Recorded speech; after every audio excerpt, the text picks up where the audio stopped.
Hello friends, this is Scapeshift. It's a generative audio workstation which I've been building over the last few months. I'm very excited about it. It pulls together a lot of things that I've been excited about for a long time and haven't had the time to do. And also, to me, it feels like how AI in music should work. But it doesn't use AI. This is all built from generative systems that are designed from the ground up. And in this interface, you can directly control all of the parameters if you want to, or you can create from a very high level with these dice icons that are all over the interface. So it's based around what I call parametric sequencing. It's something that I've been interested in for a very long time. And the idea is that instead of in a normal sequencer where you enter a bunch of notes or you record some audio, and there's no relational information between that data. Parametric sequencing, it basically means that all the notes and events that you're hearing now from this track that's playing back from a Scapeshift are generated by manipulating different parameters for when notes and events happen. Which means you can do cool things like morphing continuously between completely different musical structures, which gives you some really wild results. Wild and unexpected, which is what I think the best of AI that we've seen so far has been. It's been unexpected, and this gives you the unexpected without stealing people's data. So, without further ado, I am going to give you a quick overview of what you see in front of you now, and then I'm going to walk through the various different components of this step by step to show you how you can get into creating music using a generative audio workstation, Scapeshift. Okay, so you've got these three main views here. In the center you see these are patterns. These are patterns that I've generated and manipulated and chiseled away, and then I've stored them in my palette. All patterns you can modify using these macro knobs, which affect all of the engines inside inside Scapeshift, inside a pattern. And then you can take these patterns and you can lay them out here on this sequence, which is now just about to draw to a close. So yeah, I'm just going to kill this a little bit early. Where I'm going to start first, though, is by I'm going to clear all of this, clear all those patterns, clear all those sequences, all that sequence, so we're back to a blank state. And I'm actually going to start with themes, because I think this is a really great jumping off point to get into how this works. So I've built these 12 different themes. They're basically kind of focused data sets around a particular style.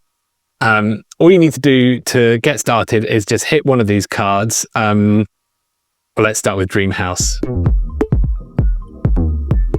Some nice kind of laid back housey beats with some nice little atmospheres coming in. Nice. Let's roll the dice again, come up with a different alternative.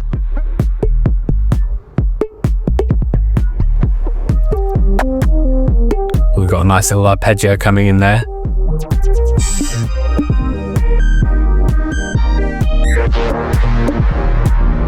Oh, some more kind of like brassy stabs. Let's give wild drums a go. So this is more kind of like out there, polyrhythms, crazy polymeters, lots of modulation going on, lots of crazy effects.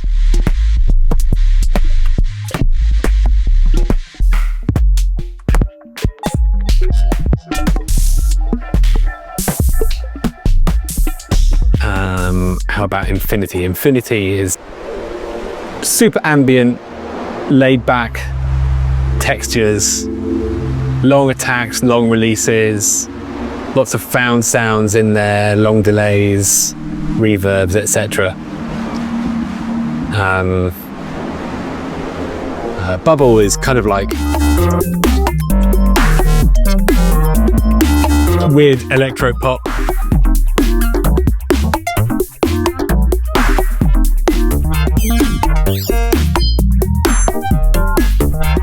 So up here, you've got this dice icon with these carrots to the left and right of it. This is actually your history. So every time you hit a dice icon, it saves a history point up here. So I can flip back through all these different things that we just generated.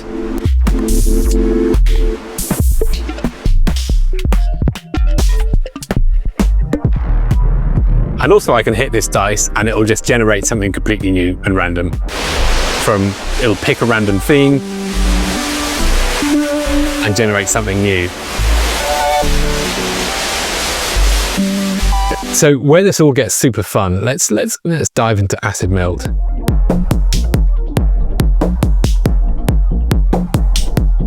Nice.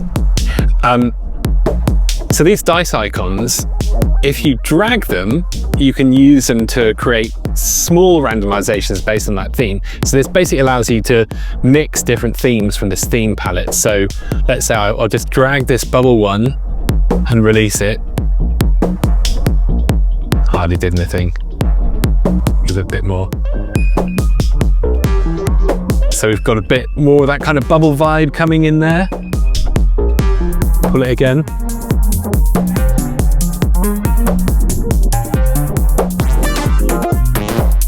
There we go. It's actually pulled the tempo down a bit.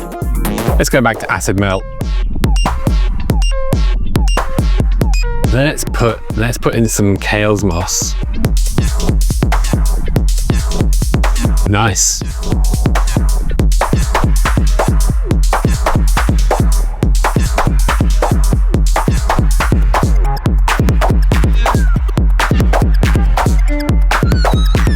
Adding in some more kind of random synths which are in this kind of Cosmos theme.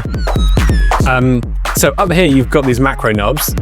So I can, let's say turn the tone up, make everything a bit brighter. So the whole pattern gets a bit more bright. Turn up density, which is basically release.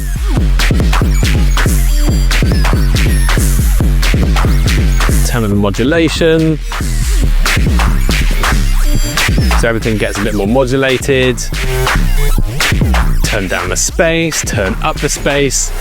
We're getting pretty wild here right now. Let's go back.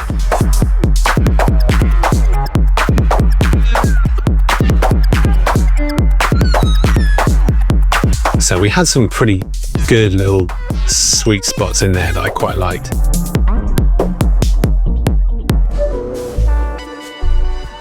Quite like this one. So up here you've got your pattern controller. So here you can basically save patterns down to your to your palette controller. You can save patterns in your palette. I'll add that one in there, quite like that. And you'll see how this gets pretty cool in a bit. Well, let's just keep on, let's just have an acid wig out. I like what, oh yeah, that's good. Double is kind of like dubsteppy, UK dubstep vibes. That's quite cool. Let's get, River is kind of like more sort of arpeggios. Let's get some River in that. Yeah, not so much of a fan of that.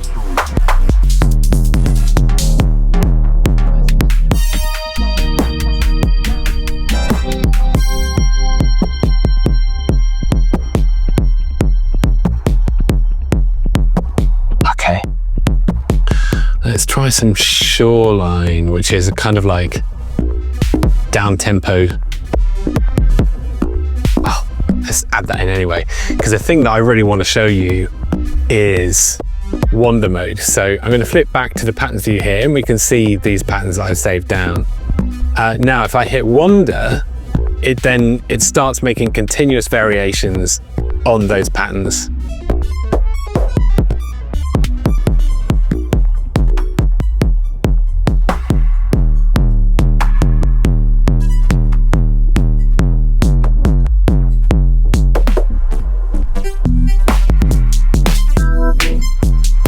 So I've got it wandering quite fast now. You can change the speed so it wanders really slowly.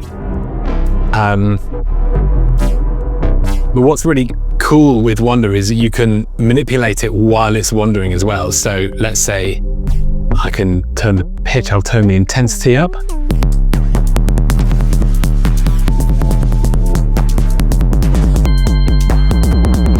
And it will keep on wandering from these parameters. So you can like pull it around as it wanders. You can also hit like full random.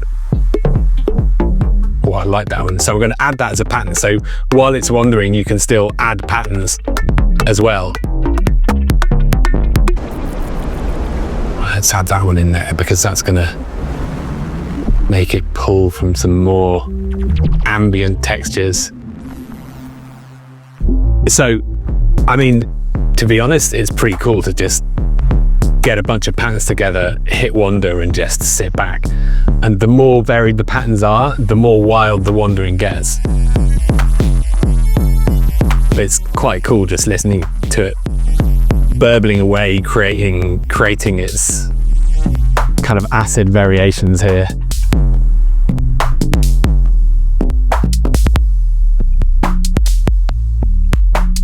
Anyway, that's something for you to indulge in your free time.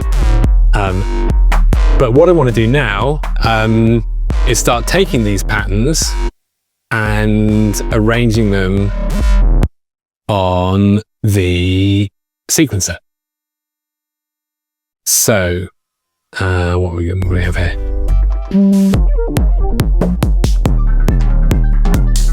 I'll tell you what, let's do that, but let's mute the drums out. And let's add this to the sequence. So it starts you off with two patterns in the first instance. So you've got, because the way the sequencer works is you're not sequencing blocks of data, you're sequencing these pattern states. So actually it's just holding these kind of like snapshots and morphing between them as it moves through the sequence. So what I'll do here, let's take the tone up.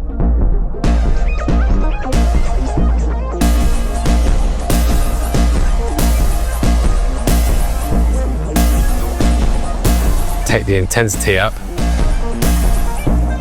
And then I'm going to overwrite this pattern here. And then what? Okay, and then let's make that the drop, add that to the sequence there, add it again, and now reduce this time to 0, so it just builds up and we get straight into a drop. Let's play this back.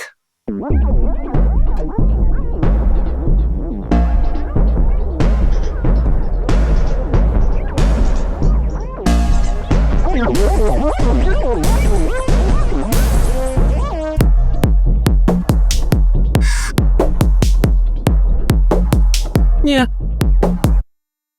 Let's try something different. Well, so here's a really good point. Rather than going deep into the sequencer now, I'll give you the basic overview. So you can change the length of time that it takes to go between one pattern to another.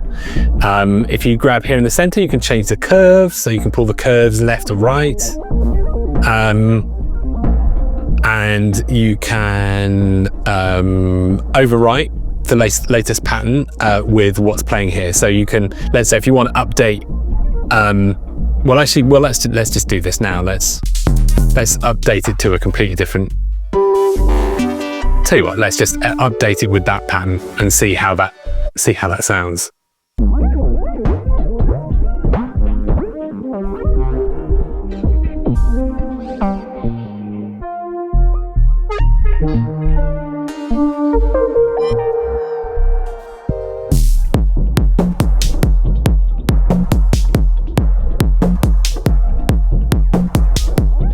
Okay, but now I think is the time to dive into the engines. So let's look at drums for the start. So each engine, on its tab here, you've got fader, you've got the level, you've got a mute, you've also got a solo.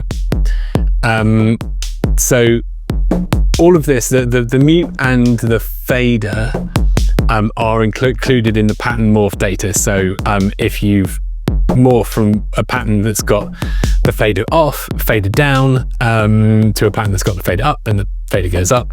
The same with the mutes. The mute will turn on, it'll actually fade in through the morph. But solo isn't part of the morph, so it's really just for like auditioning. So if you click on the tab, you can tab between the overview, which is a really simple way to just kind of try different patterns out and manipulate them with these macro knobs. And in the engine pages, they just control this engine. So these are the macro knobs just for the drums. They don't control anything else. So just like the other, like the theme cards, I just hit this one here. Randomly generates a hard style of beat. Roll that again.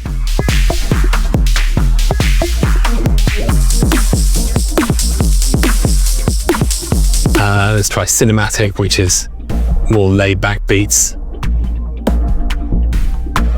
Let's mute all of these now, so we can just hear the drums.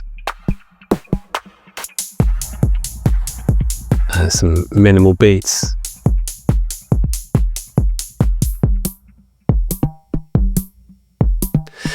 And just like with the theme cards, you can roll the dice a little way, just drag it. Let's say we can have a touch of hard.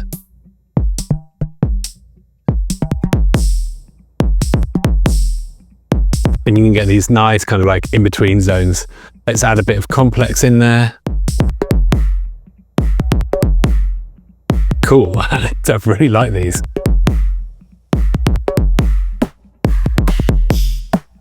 And here, of course, you've got faders to introduce the different elements.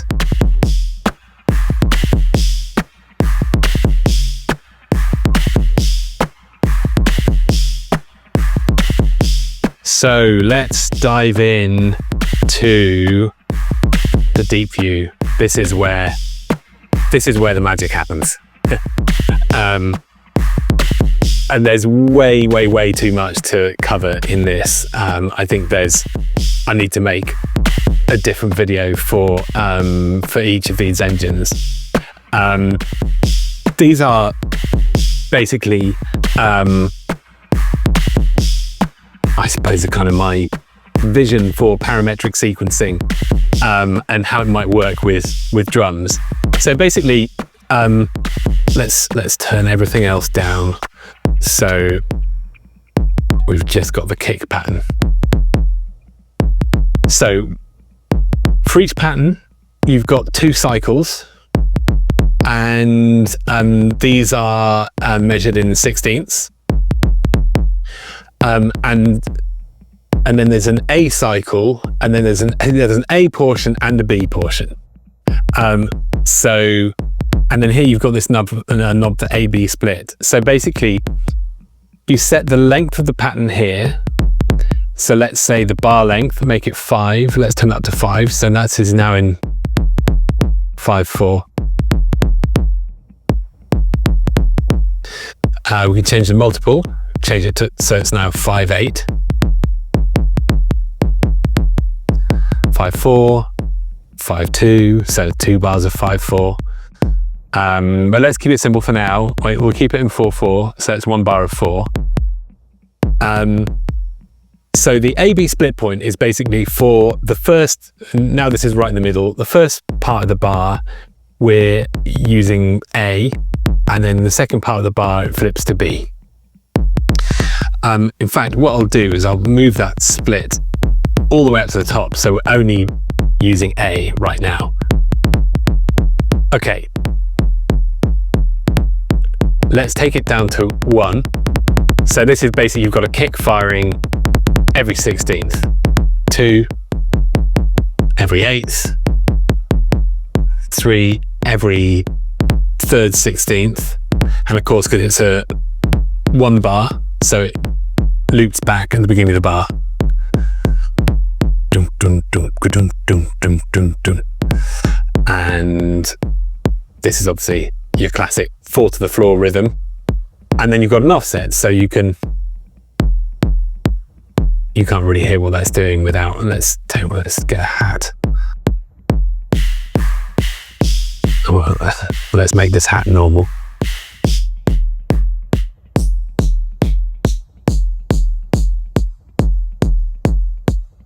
Let's make it.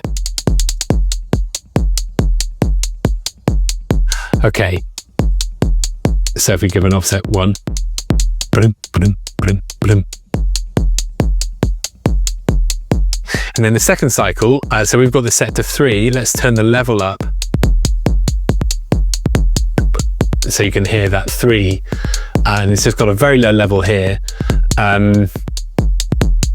This is basically the same as that fader. I actually just need to update the animations. This is on the list of things to do before release. And then we could say we change that to 5. And we can change the offset set there for different rhythms.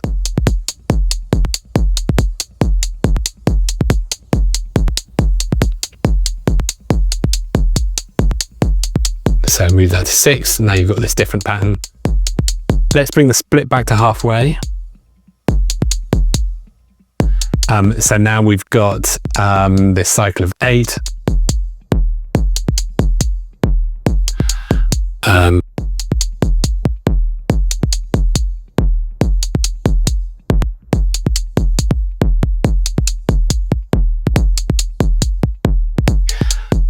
You can get really, really lost in this. So you can quite precisely design drum patterns using this. And it's the same with the snare, the hat, the clap, percussion, etc. But crucially, because these are parameters that just go up and down, it means that you can continuously morph between one drum pattern and another.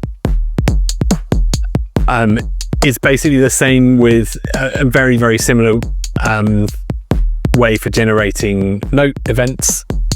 I won't go into that now, it's way too deep because I don't what I would really like you to do is just have some fun for now. You know, this is the beginning of a project that I find quite exciting. You know, the world is excited about AI in music, and a lot of musicians aren't excited about it. But I think there are lots of promises inside what AI could be that I honestly think could be much better served by creating really interesting generative systems. I mean, this is like the most basic implementation that I could think of, that like gets you, I wanted to build something that you could make an entire track in from end to end.